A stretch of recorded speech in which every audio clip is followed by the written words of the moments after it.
할렐루야, 주의 이름을 찬양합니다. 오늘 주일날 이렇게 함께 모여서 주님 앞에 예배하는 것이 큰 은혜인 줄 믿습니다. 다 같이 기도하시면서 1월 30일 주일 예배를 하나님 앞에 드리겠습니다. 하나님 아버지, 은혜를 감사합니다. 주님 은혜가 아니면 아무도 주님께로 올 수 없는데 이 주일날 주님 앞에 이렇게 모여 예배할 수 있게 되는 감사함을 드립니다. 하나님, 이 시간 성령을 한없이 부어주셔서 오늘 우리가 주님을 예배하고 주님을 찬양하고 주님의 임재하심을 경험하는 시간 되게 하나님 도와주시고, 하나님 주님 주시는 말씀을 우리 안에 채워서 주님께 영광 돌리고 우리에게 큰 은혜가 있는 시간 되게 하여 주십시오. 감사하며 예수님의 이름으로 기도합니다. 아멘. 할렐루야, 우리 주의 이름을 찬양합니다. 우리 주 예수의 이름 높이 힘을 받으소서. 우리 함께 힘차게 우리 박수로 찬양하겠습니다.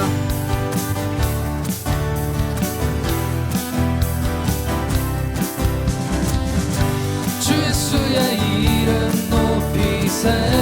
온 땅을 덮는 깃발처럼 모든 사람 진리를 보며 길 대신 주를 알리. 한 번 더 주 예수의 이름 높이세.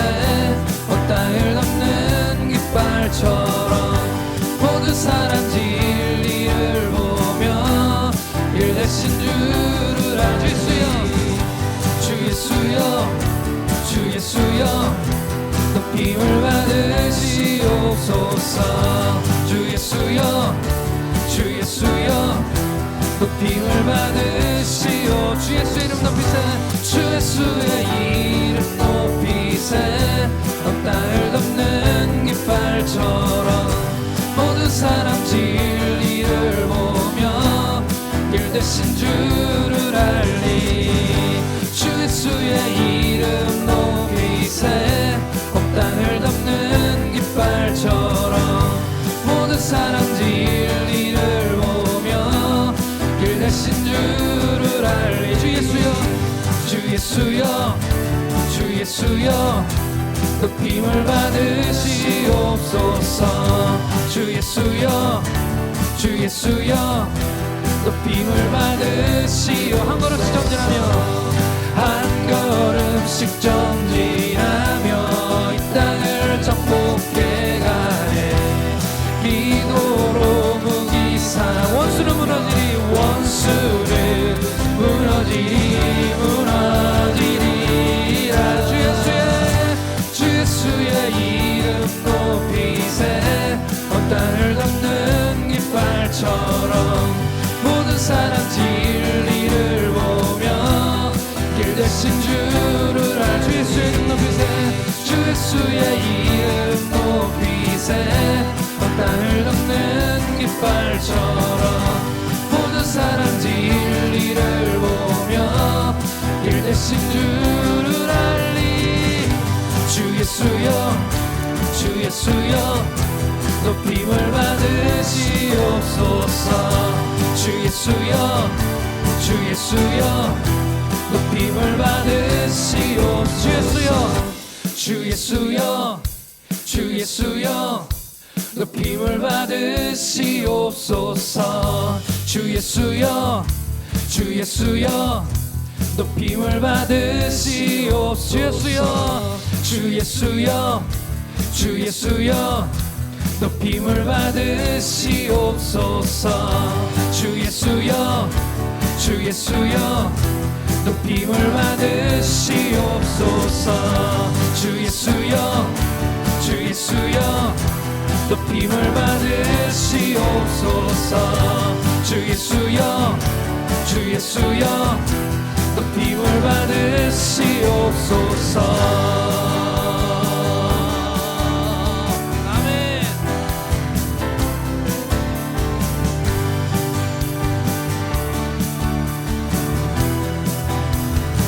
할렐루야, 우리 주님의 이름을 찬양합니다.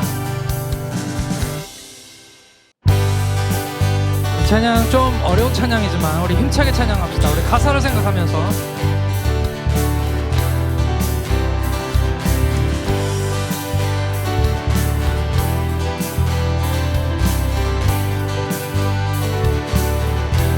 이 세상의 부요함보다 이 세상의 좋은 친구보다 나의 꿈을 이루는 것보다 더 귀한 분. 필요한 모든 것을 다 얻고 내가 원하는 삶을 사는 것보다 어느 누구 누구의 그 사랑보다 귀한 분 붙드소서. 주님 나를 놓지 마소서. 내 영혼 비추시고 내게 생명 주신 주님, 주의 사랑 너무 커 나의 맘 드려줄게. 주님만 영원히 사랑해. 나의 사랑 멈추지 않으리. 주님만 영원히 사랑해. 나의 사랑 멈추지 않으리.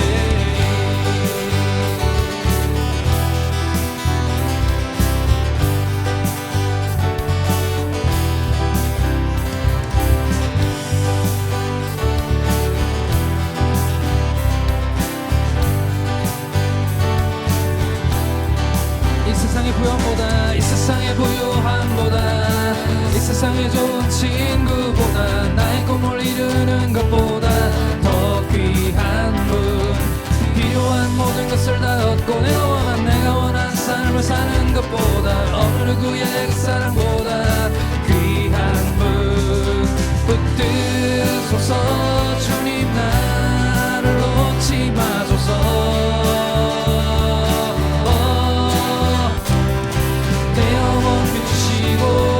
생명 주신 주님, 주의 사랑 너무 커 나의 맘 드려줄게. 주님만 영원히 사랑해.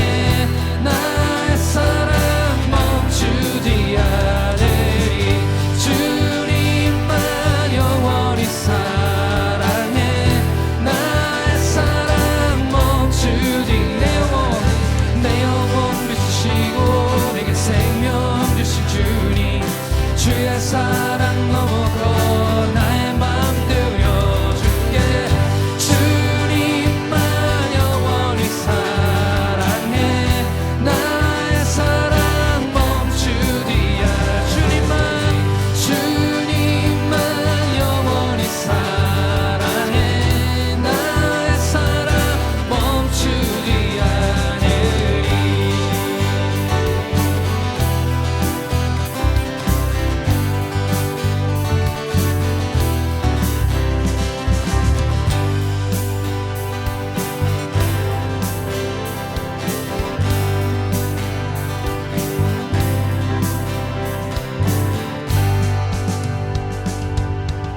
아멘. 우리 주님만이 우리의 소망이심을 고백합니다.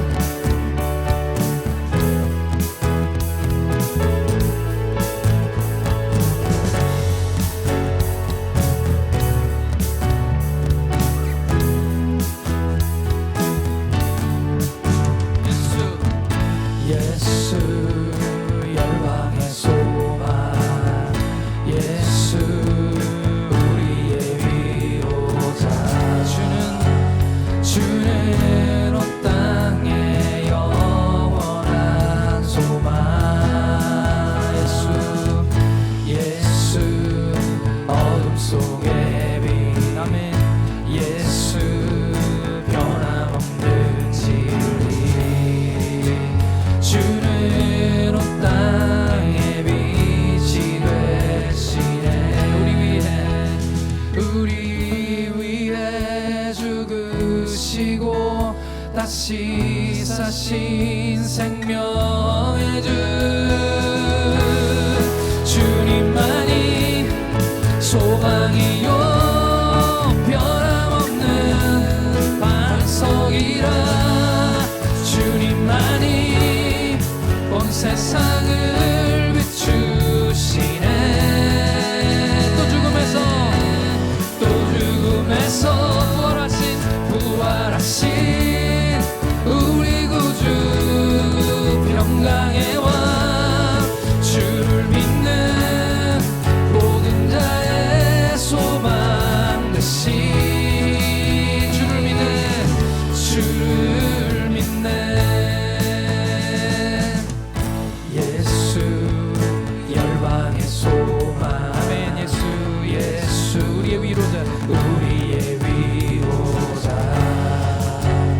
주는 온 땅에 영원한 소망. 예수 어둠 속의 빛, 예수 어둠 속의 예수 변함없는 진리. 주는 온 땅에 빛이 되시네. 우리 위해 죽으시고 다시 사신 생명의 주. 주님만이 소망이요 변함없는 반석이라네. 주님만이 온 세상을 비추시네. 또 죽음에서 부활하신 우리 구주 평강의 왕. 주를 믿는 모든 자의 소망 되신 주를 믿네. 우리 위해 죽으시고 다시 사신 생명의 주. 우리 위해 죽으시고 다시 사신 생명. 한 번 더 우리 주 위해 죽으시고 다시 사신 생명의 주. 주님만이 소망이요 변함없는 반석이라. 주님만이 온 세상을 비추시네. 아멘. 죽음에서 부활하신 우리 구주 평강의 왕. 주를 믿는 모든 자의 소망 되신 주를 믿네.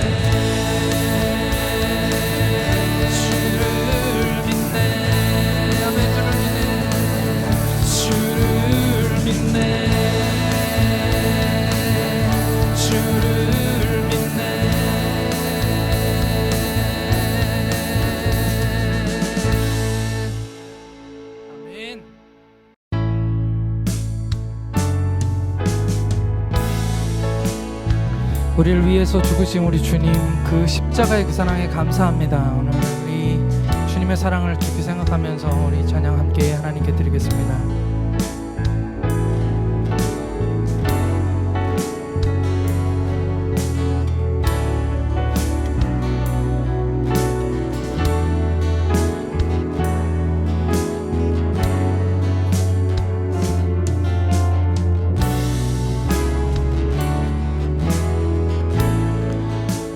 우리 죄 위에 죽으신 주, 우리 죄 위에 죽으신 주. 십자가 그 사랑 감사해. 날마다 주의 형상대로 변화되리라. 십자가 우리를 새롭게 하네. 놀라운 사랑 찬양하리라. 우리를 위해 생명 주셨네. 놀라운 사랑 찬양하리라. 십자가의 그 능력, 십자가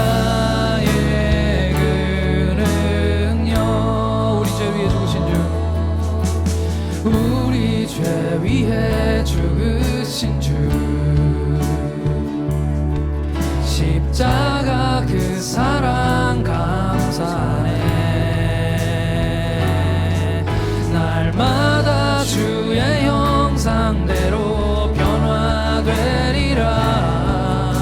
십자가 우리를 새롭게 하네.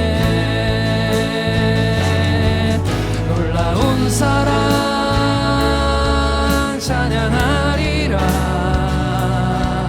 우리를 위해 생명 주셨네. 아멘. 놀라운 사랑 찬양하리라.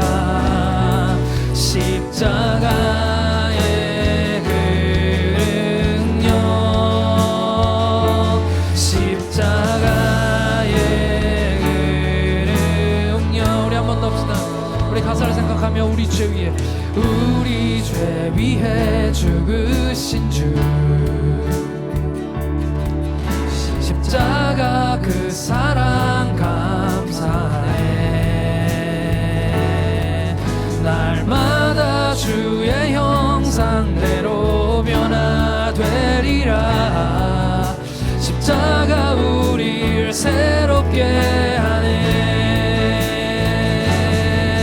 놀라운 사랑 찬양하리라. 우리를 위해 생명 주셨네. 생명 주셨네. 놀라운 사랑 찬양하리라. 십자가의 그 능력, 십자가의 그 능력. 놀라운 사랑, 놀라운 사랑 찬양하리라. 우리를 위해 생명 주셨네. 놀라운 사랑 찬양하리라. 아멘. 십자가의 그 능력,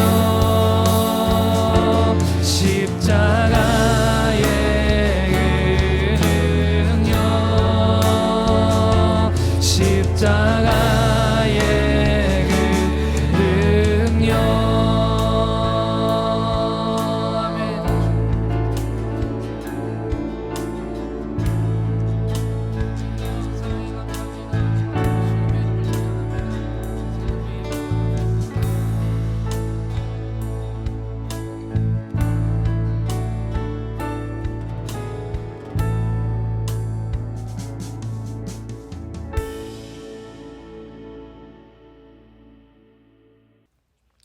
기도하겠습니다. 하나님 아버지, 오늘도 이렇게 좋은 날 주셔서 정말 감사드립니다.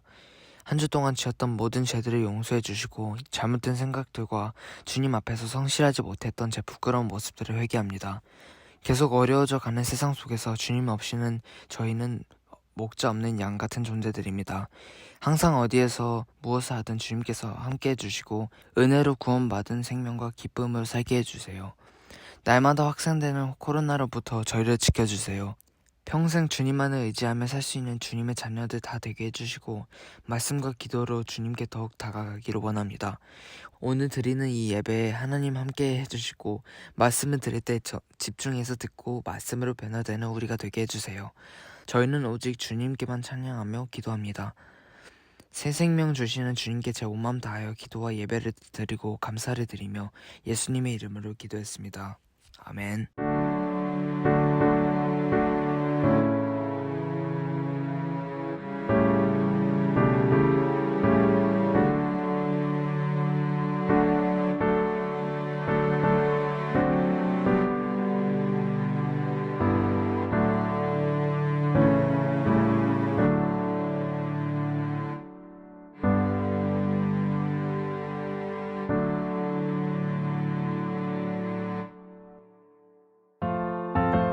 찬송가 324장 찬양하겠습니다. 예수 나를 오라네.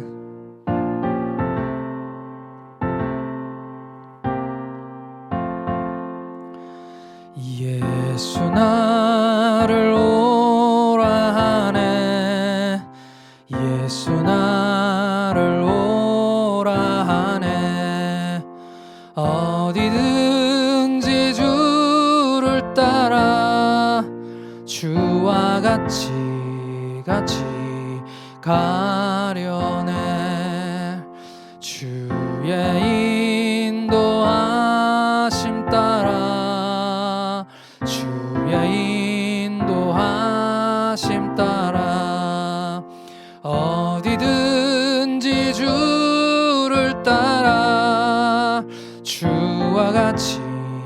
같이 가려네.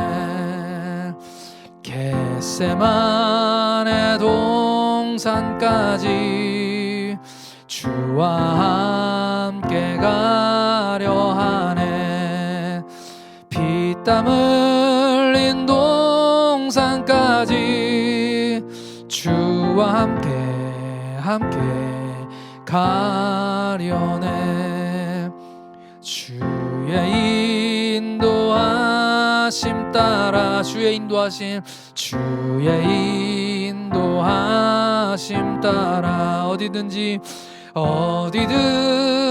주를 따라 주와 같이 가려네. 심판하실 자리까지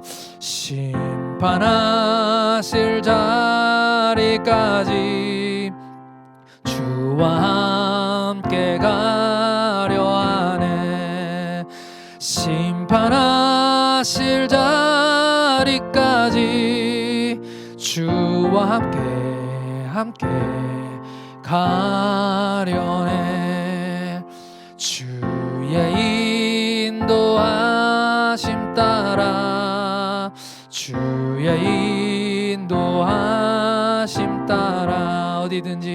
어디든지 주를 따라 주와 같이 가려네. 주가 크신 은혜 내려 나를 항상 돌보시고 크신 영광 보여주며 나와 함께 가시네. 주의 인도하심 따라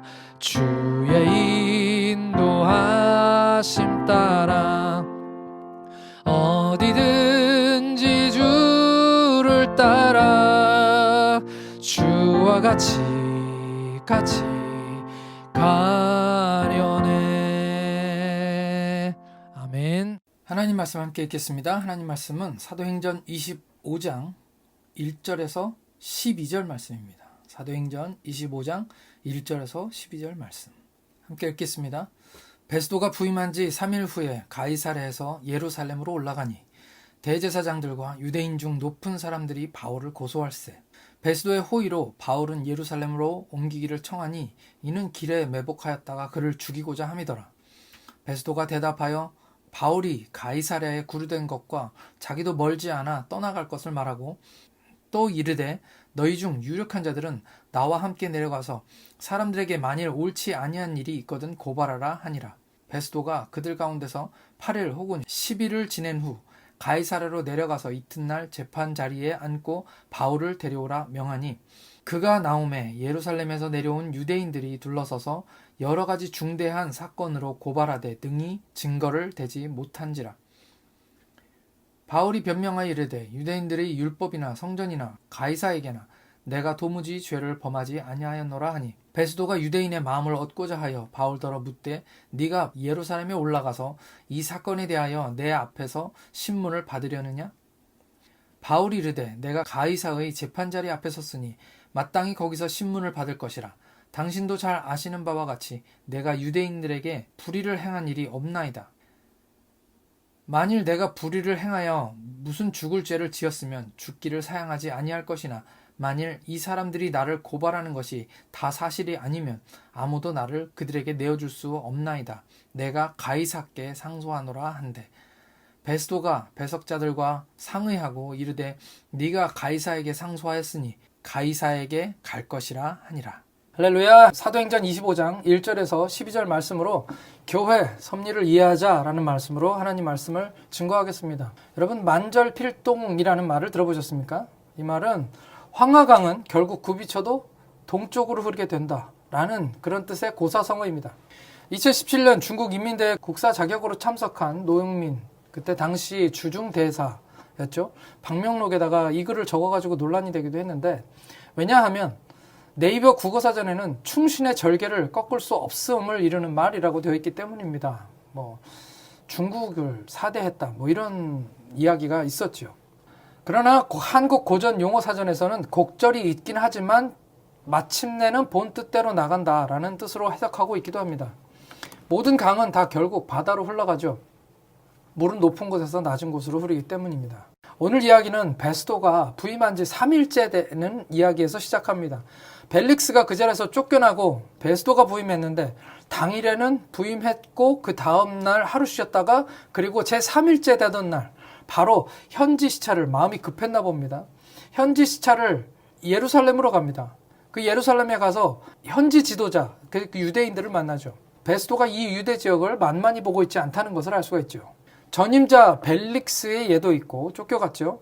이미 유대 지역은 로마에 아주 강력하게 반발하는 민족주의가 아주 강하기로 유명한 악명 높은 그런 곳이었기 때문이죠. 베스도는 지도자들, 즉 대제사장들과 유대인 중에 높은 사람들을 만납니다.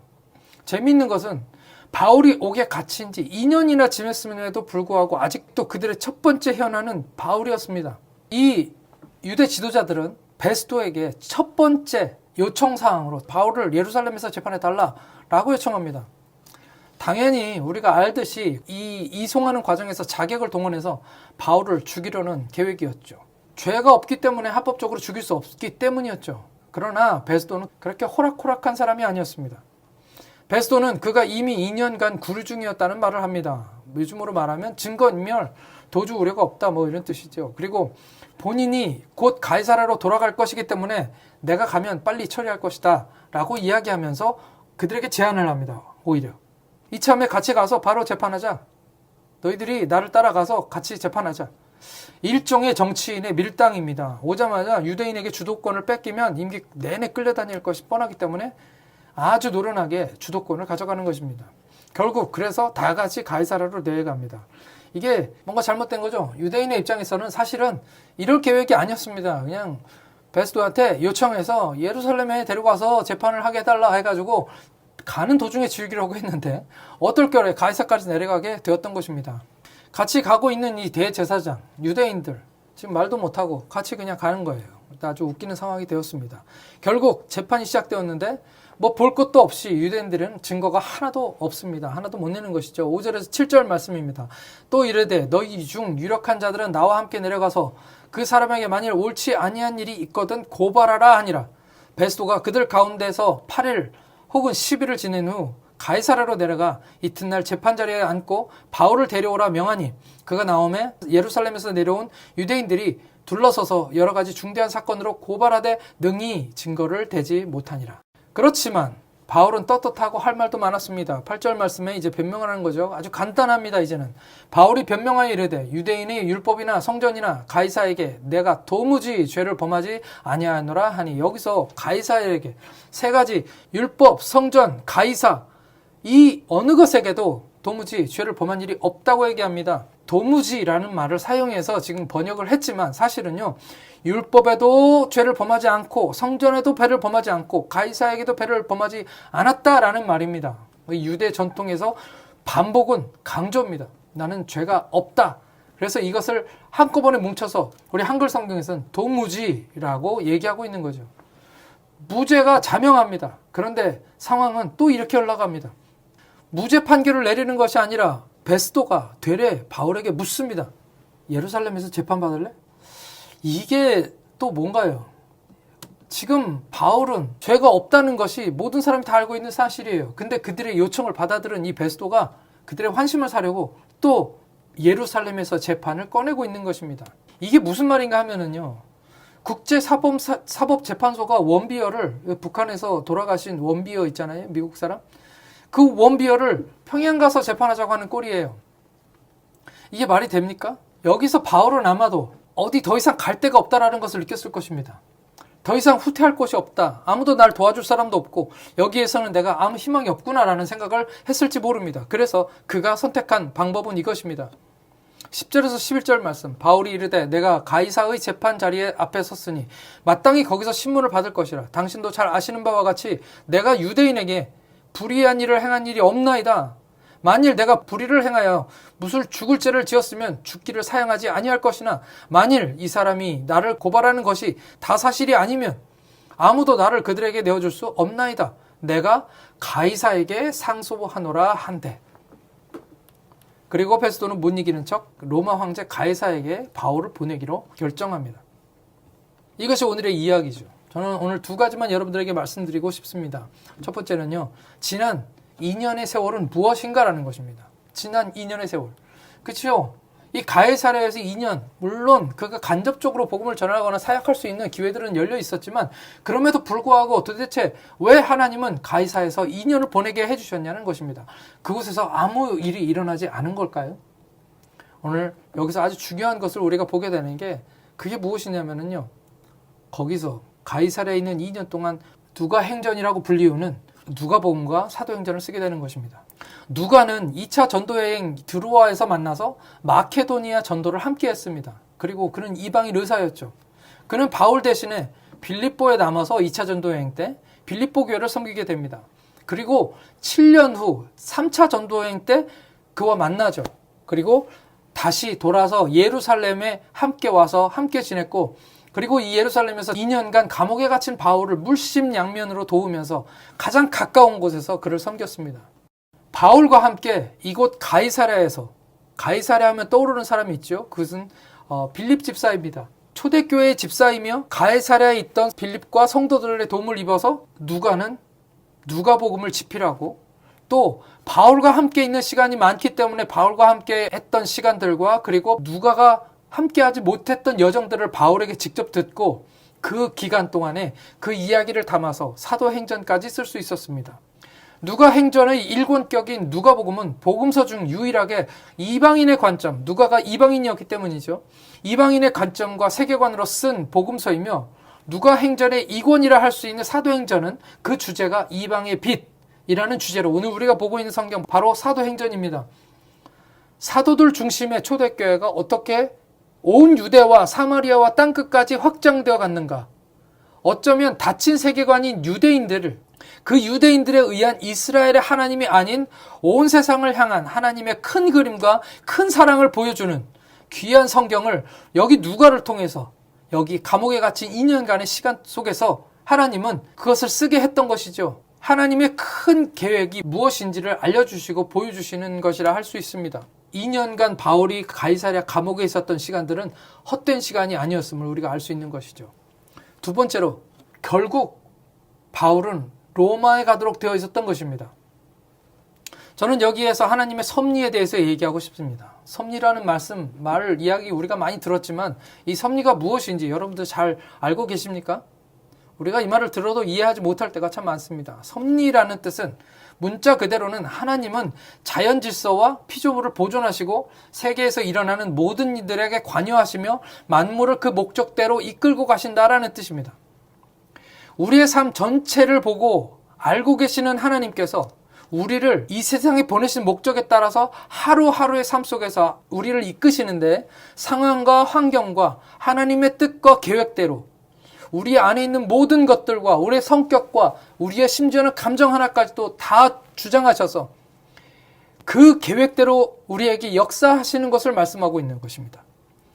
가령 당장 우리가 성경을 몇 장만 넘어가 보면 왜 도대체 하나님은 바울을 예루살렘에 보내려고 하시는가에 대해서 우리가 이해하지 못합니다. 바울도 이해를 못하는 것이죠. 가긴 가야 되겠는데 사람들은 막 말리고 예루살렘에 가면 결박과 환란이 기다릴 거라는 것을 여러 사람들이 이야기하고, 바울조차도 사실은 왜 가야 되는지 정확하게 잘 모르는데도 그는 하나님과 독대하며 그래도 예루살렘에 가야 하는 이유가 있을 거라는 것을 알게 되었던 것이죠. 그리고 그곳에 갔습니다. 그리고 거기서도 왜 여기저기 이리저리 끌려다니며 말도 안 되는 신문들을 당하게 하시고 결국 2년 동안 가이사랴라는 감옥에 갇혀서 움직이지 못하게 하셨는가 하는 것을 우리는 전혀 이해하지 못했습니다. 그리고 바울도 이해하지 못했고 초대교회 성도들도 이해하지 못했고 야고보 그리고 교회 지도자들 아무도 어느 누구도 우리 인간들은 그때 당시에는 이해할 수 없었던 것이죠. 하지만 시간이 지나고 나면 다 이유가 있었고 그때 가장 좋은 것을 주셨던 것을 우리가 깨닫게 되는 것이죠. 그때에 바울이 거기에 있어야만 했던 것이죠. 우리는 때로 어려움이 닥치고 환란이나 코로나 같은 상상하지 못했던 일들을 경험할 때에도 그때 당시에는 우리가 왜 하나님이 이런 일들을 우리에게 행하시는지, 하나님이 왜 우리를 이곳까지 인도하시는지, 하나님이 왜 이런 상황 가운데 우리를 집어넣으시는지를 이해하지 못할 때가 대부분입니다. 우리는 잘 모릅니다. 하지만 이 하나님의 섭리를 이해한다면 우리는 우리가 모르고 있는 상황, 비록 우리 머리로는 이해되지 않더라도 기도하면서 모든 것이 합력하여 선을 이룬다는 믿음으로 상황을 받아들이고 그 안에서 선한 능력으로 인도함 받기를 위해 기도하게 될 것입니다. 바로 섭리를 이해하게 되면 말이죠. 사도행전을 읽으면 우리가 그 상황 속에 있지 않고 독자가 되어 읽고 있기 때문에 우리는 성경을 보면서 보이지 않는 하나님의 손이 역사하고 있다는 것을 계속해서 우리가 볼 수 있게 되는 것입니다. 하나님은 우리가 그것을 보기를 원하시고 지금 우리의 삶 가운데서도 우리의 눈에 보이지 않는 하나님의 강한 손과 편파를 의지하기를 원하시고, 그렇게 우리가 순종할 때 바울처럼 쓰임받으며 우리가 지금까지도 계속해서 이어져가는 이 사도행전의 또 한 장의 역사를 우리의 삶 가운데서 우리의 삶을 통해서 이루어가는 것을 보게 될 것입니다. 사람들은 하나님의 섭리라는 것을 이해하기 어렵고, 그리고 그 상황 가운데 너무 상황이 힘들기 때문에, 그리고 하나님께 알려달라 해도 하나님이 잘 알려주시지 않기 때문에 믿음으로 하나님의 섭리를 기다리고 따르기보다는 이른바 하나님의 음성을 듣고자 할 때가 훨씬 더 많습니다. 물론 하나님의 인도하심은 때로 즉각적으로 쉽게 눈에 보이거나 귀로 들리거나 또는 손에 잡히는 어떤 것으로 나타날 때도 있지요. 하지만 우리의 연약함과 우리의 죄와 우리의 욕심들 때문에 우리가 잘못 응답받을 수 있는 위험이 늘 존재하기 때문에 저는 조금은 더디고 명확하게 보여지지 않는다 할지라도 하나님의 섭리가 더 확실한 하나님의 뜻을 발견하는 방법이라고 저는 믿습니다. 사실 사람들이 점을 보고 무당에 가서 구슬을 하는 이유가 무엇입니까? 사실은 미래를 알고 싶은 거죠. 답답하니까, 알 수 없으니까 좀 미리 보고 싶은 것입니다. 그런 욕심이 우리 안에 있는 것이죠. 우리 신앙도 마찬가지입니다. 하나님의 섭리를 인내하면서 기다리며 하나님이 선한 길로 우리를 인도하실 거라는 것을 믿으며 따라가는 것은 어려운 일이지요. 그렇기 때문에 우리는 가끔 좀 빨리 알고 싶고 좀 빨리 듣고 싶고 하는 그런 욕심들 때문에 우리가 자꾸만 하나님의 음성을 듣고 싶어 하는 것입니다. 물론 하나님의 음성으로도 말씀하십니다. 그러나 하나님의 섭리를 이해한다면 굳이 우리가 하나님의 음성을 듣지 않는다 할지라도 우리는 하나님의 뜻을 우리 마음속으로 믿으며 끝까지 인내하고 참고 그 섭리가 이루어질 때까지 우리가 기다릴 수 있는 것입니다.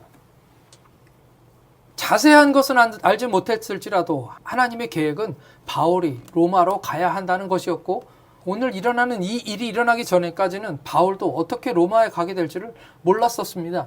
아마도 베레스가 죄가 없는 줄 알면서도 그 전에 있었던 벨릭스와 동일하게 유대인들의 눈치를 보느라 풀어주지 못하고 당연히 옳지 않은 걸 알면서도 바울에게 너 예루살렘 가서 유대인들에게 재판 받을래? 라고 물어봤을 때 아마 머릿속으로 내가 가이사에게 상소해야 되겠구나, 가이사에게 상소하는 방법밖에는 방법이 없겠구나라는 생각이 머릿속에 떠올랐을 때 아마도 맞아, 이렇게 해서 내가 로마에 가게 되나? 라고 생각했을지 모릅니다.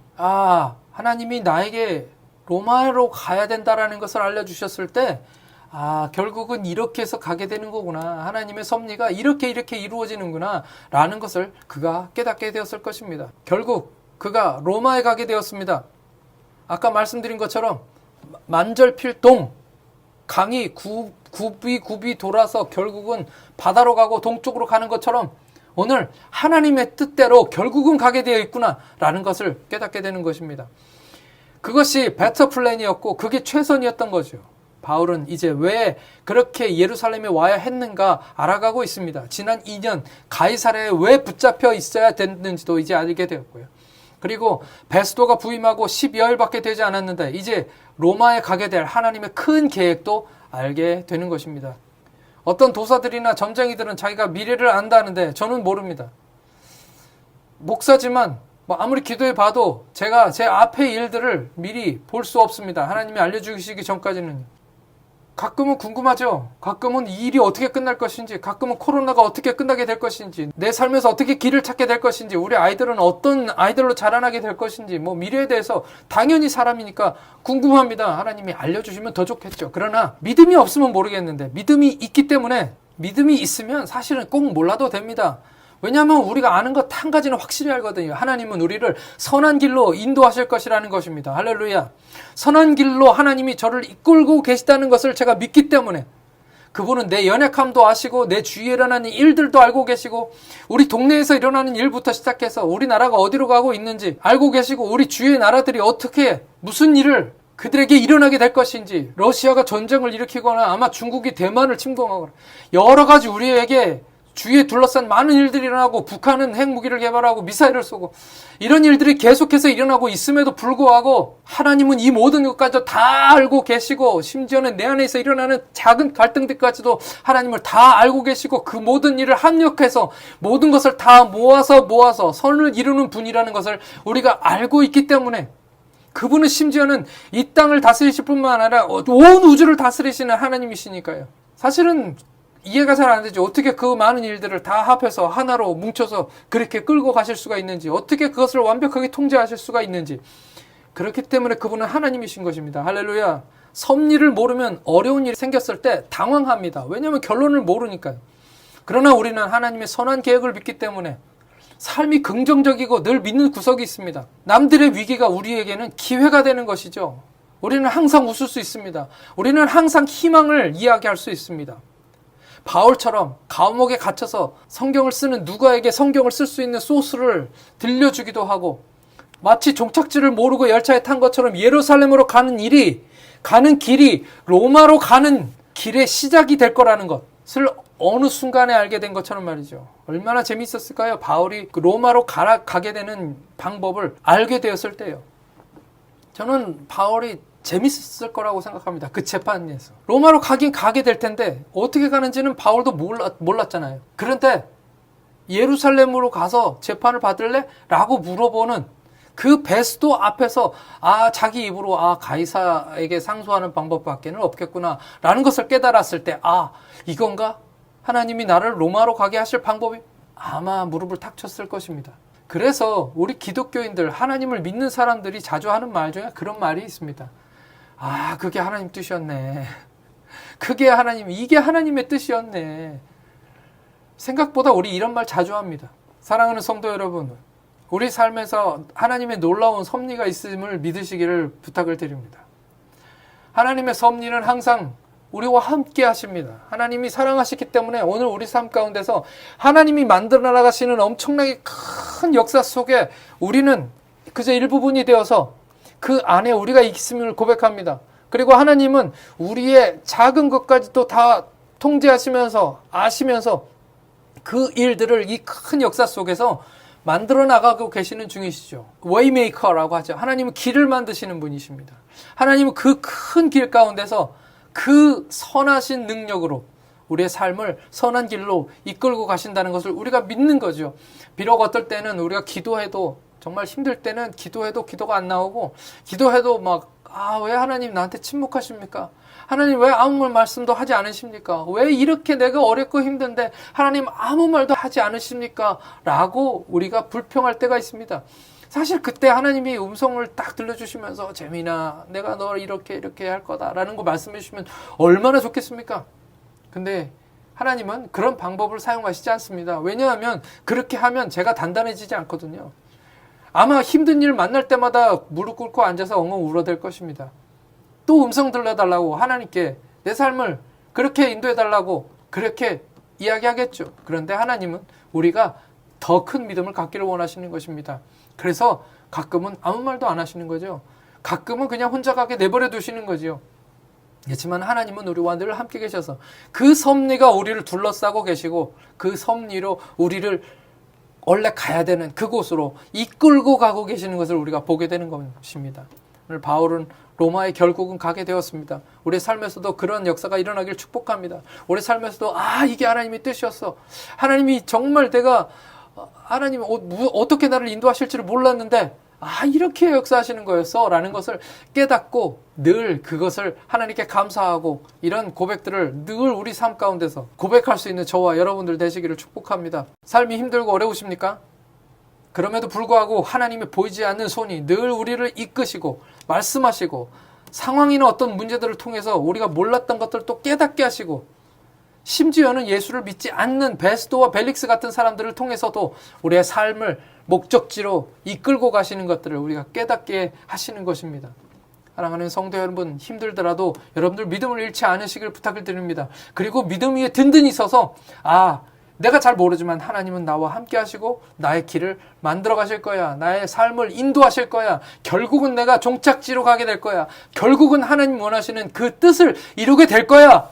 하나님의 목적을 따라서 내가 그곳에 도달하게 될 거야. 라는 그런 믿음으로 하루하루를 이겨내시면 하나님 앞에서 언젠가 그것이 하나님의 뜻이었어 라고 고백하시는, 인정하게 되는 그날들이 우리에게 오게 될 것을 믿습니다. 하나님의 뜻은 반드시 이루어집니다.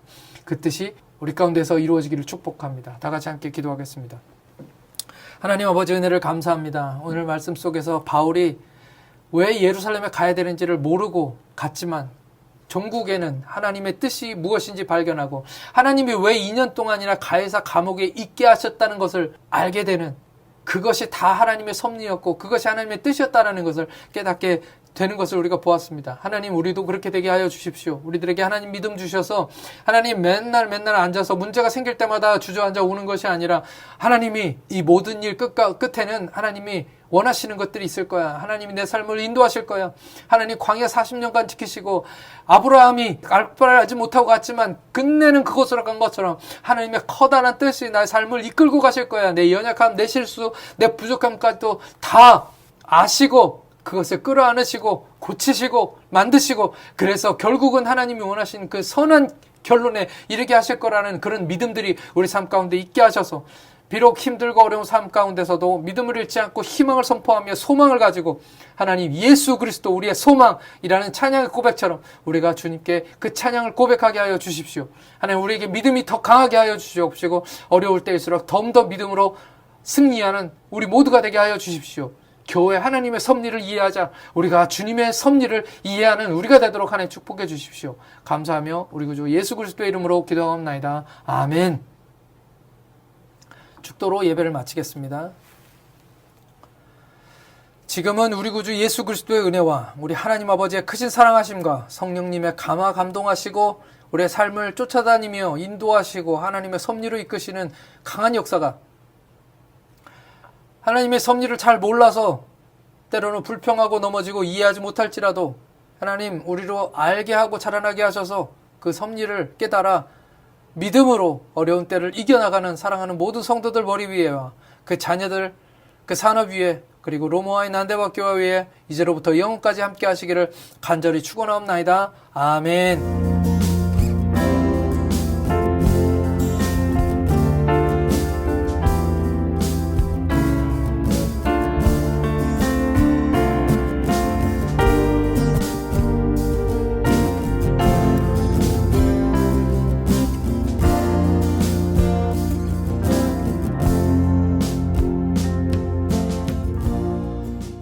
예, 감사합니다. 사랑하고 축복합니다. 여러분들이 보신 이 영상 유튜브에서 여러분들 만나보실 수 있고요. 또 이전에 놓치신 설교나 예배 여러분들이 함께 들으실 수 있습니다. 감사하고요. 지난주에 약간의 실수가 있었습니다. 아주 제가 큰 실수를 했는데 날짜 예약 설정을 잘못 맞춰놔서 당일날 예배가 시작됐어야 되는데 그러지 못했습니다. 10시 45분에 항상 시작하는데 그러지 못했습니다. 그래서 아마도 당황하신 분들 혹시 있을지 모르는데 좀 죄송하게 생각하고, 그래서 제가 12시쯤 다시 오픈했습니다. 다시는 이런 실수가 없도록 여러분들이 같이 기도해 주시면 좋겠습니다.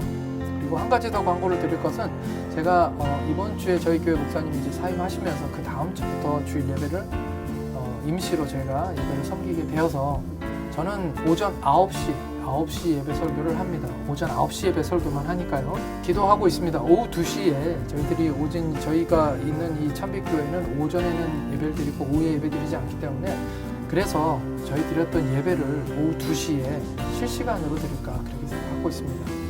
어차피 찬양 예배를 교회가 못 드리거든요. 그래서 아무도 없지만 저희 가족끼리 해서 오후 2시, 주일 오후 2시에 찬양 예배로 저희들이 이 예배를 옮겨서 드릴까 생각하고 있습니다.